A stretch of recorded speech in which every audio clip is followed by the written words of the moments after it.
Right, I'll welcome everyone to the extraordinary meeting, 4th of October 2022. Apologies. No apologies. Do we have any declarations of conflict of interest in regard to any items on the agenda today? No? Fantastic. Decision reports. Item number 92, Town Concept Plan. I'll hand over to the Chief Advisor, which I assume is you there. Yes, thank you, Mr. Chairman. Good afternoon, board members. So this is an exciting point in the journey of developing the Otorohanga Town Concept Plan. So as you'll appreciate, it's the culmination of an extensive process of investigation, analysis, and community and stakeholder feedback. So before you is are two documents, an amended substantive plan from the one that went out as a draft, reflecting the decisions and direction from the consideration of submissions, and then as indicated at the hearings, a separate town concept plan summary document. So that summary document has been compiled from the information in the parent document or the main document, if you like. So there's nothing new that's been added. It's just there for people who maybe have a little less time to look through the full document but want to get a very clear steer on what the town concept plan is about. So from the hearings, a number of responses and decisions on submissions were made, and that's summarised in the table in my report. I have to advise there are a couple of omissions in terms of items in that table, which I'll touch on, plus a couple of matters of clarification, and members may have other points that they would wish to raise. So in terms of the two items or matters raised by submitters that are not in the table but are in the plan and dealt with, the first is the zero waste strategy priority. So a number of submitters raised that and stressed that that's something that should be included. It is included as an action, and so there was no change needed in that regard. The second one was around the Southern Waikato Economic Action Plan, and one submitter in particular indicated that he felt that the Otorohanga Town Concept Plan wasn't required because the SWEAP was a thing. That was touched on, I think, by His Worship at the hearings, but essentially that was an initiative proposed by Te Waka, the Regional Economic Development Agency working on behalf of councils, but it was never completed or actioned, that initiative. So, and just a point of clarification that the TCP is a spatial plan, so it's about planning for and providing capacity, for example, for future growth and development. It's not about pursuing economic development initiatives or opportunities. So that's something that the Economic Action Plan would have been very much about. So that's a separate thing that sits aside from this initiative. And the other point of clarification, I had indicated in that summary table that Otorohanga College had secured funding. That is still proposed, so we're still waiting, I guess, for confirmation of that. I guess it's fair to say we're reasonably confident that will happen, but as we sit here at the moment, my comment is not accurate, so just bear that in mind. Happy to pause there if there are other matters in terms of changes that or oversights or clarifications around what's covered in my report before I just round it up with a couple of other things, if I may. Yeah, should I? There was two things that I just picked up. The third one down, I think the submitter was talking about Windsor Park, because as Ross looked up, she talks about Toronto Street, and Memorial Park doesn't have parking, so Yeah, I'm pretty sure that's about Windsor Park, not Memorial Park. So just on that, through Mr Chair, so the submission refers to Memorial Park and Otorohanga Street. Yep. So I've responded as it's been raised, but I think as Board Member Christensen's indicated, it refers to another reserve, but the response in the report I think is still valid. It's a reserve management plan process that can consider those matters raised by the submitter. And then I just thought the wording for make water tanks mandatory should be changed, because if I read that, it looks like that water tanks for drinking are mandatory, but they're not. It's catchment, like water that filters into our stormwater is mandatory. I don't know.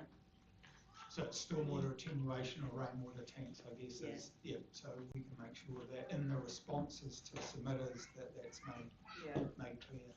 So I think if you're reading this, you would think that water tanks, Yeah, that was a question I was going to ask him. Yeah, because I took it as you have to have a water tank for the water off your roof. It has to be, but you don't. Well, it technically is a water tank for the water off your roof. Yes. but it's not for But drinking. it's not for drinking. No. It's not for potable water. Yeah, so it's a stormwater attenuation tool, not a drinking water tool. So I'll make sure in terms of responses to submitters that's because I think clear. the submitters were talking about drinking water. Just on that, if I may ask, and if I'm assuming that we've got, when I say we, the town has got rights to take X number of cubic meters out of the river, on the understanding that through stormwater and other rivers coming in, X number of cubic meters goes back into the river. If we now ensure that everybody's got water tanks, there's going to be X minus, there's going to be less water going back into the river because some of it's being stored. Is that likely to be an issue? No, you know what I'm trying to get at? It's probably those an tanks end. feed into our stormwater. It just slows it down. Okay, so that's okay. All right. Okay. Through you, Chair, I can answer that. So the stormwater consent and the water tank consent are completely separate. Yep. It's not if you take this much and put this much back. They're completely separate consent, so it wouldn't affect. It wouldn't affect that. Okay. Okay. So can I just? Yep. Yeah. You mentioned we've got So basically, you build a brand new house now. Yep. You've got to have a tank somewhere. Yes. Doesn't matter what. But you can't just have your spouting going down the drain, down the footpath and into the stormwater system. No. You have to have a tank to hold it there. So it goes in the tank, then it goes to the stormwater system. Is that correct? So through you, Chair, there's a couple of different systems you can opt for when a new house. There's depending on your report of your land, you can have soakage holes and then into our stormwater, but you can't go directly into our stormwater at the moment purely because of heavy rain events. So basically your tank then trickles slowly for your so we have a document we use called the RITS, which is the Regional Infrastructure Technical Specifications, and that lays it all out for, so any new owners, all developers know this. It's used throughout the Waikato, so it's pretty standard throughout Waikato. It's about taking the big hit in your tank first and then slowly into our stormwater. I understand that, yeah. Just to me, when I first read it, I thought, oh Christ, so there's going to be no trampoline because you've got to have a big water tank on your back section. You know, which is kind of, because that's kind of what. Go and tell my grandson that, please. Because as soon as you think water tanks, you think drinking water, and And the wording around that could possibly be better, but like Ross said, it's as per. Correct me if I'm wrong, but it's as per the wording that's come through the submission, isn't it? Yeah. So I think the intention was more around. Well, I took a broad approach to it because the submitter was talking about a number of different elements, of which stormwater or rainwater and drinking water were parts. So.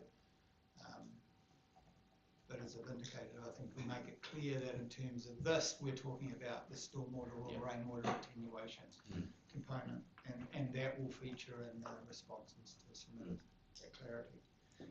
So if I can carry on, just a couple more things. Any further questions, queries, comments? No?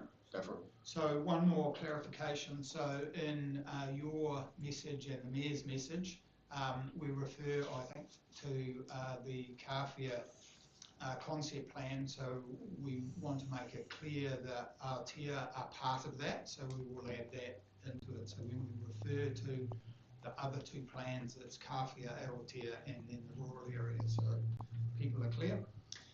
As I've alluded to, all submitters will receive a response. So essentially that summary table in the report plus the additions that we've just discussed will feature in that. You're considering today the documents and recommending the council adopt them, and that meeting scheduled, the council meeting scheduled for tomorrow. So once adopted, we'll turn our attention to how we implement the town concept plan.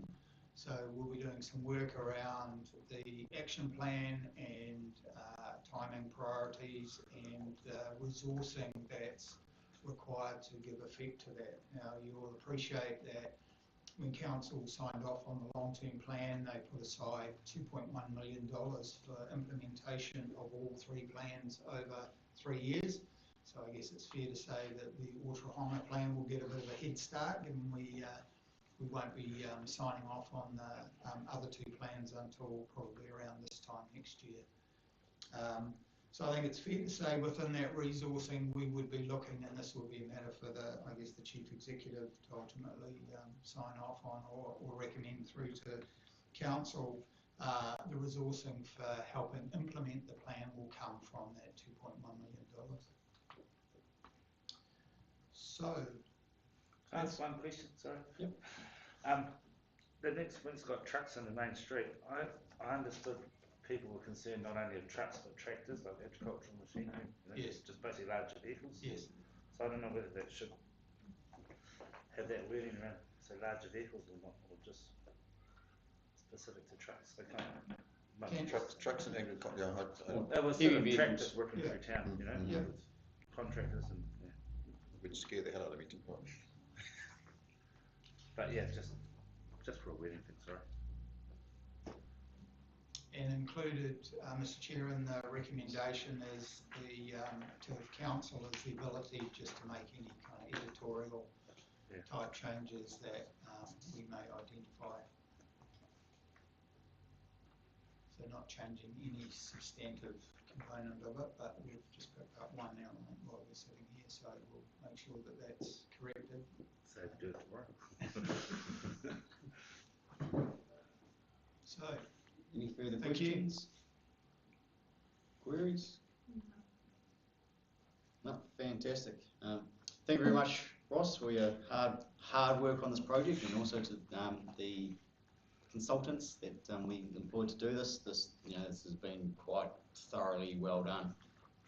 So certainly thank you for you and the team, and everyone's hard work and effort. We've managed to pull it off within the time frame and schedule that we set out to. So yeah, very happy.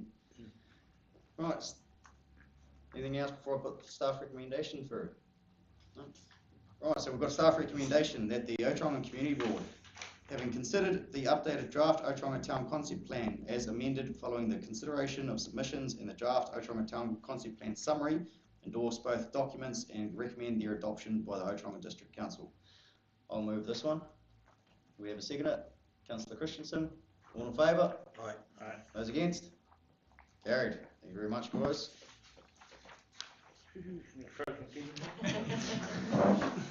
And with no other items on the agenda, we'll declare the meeting Yeah, that's it. closed. Yeah.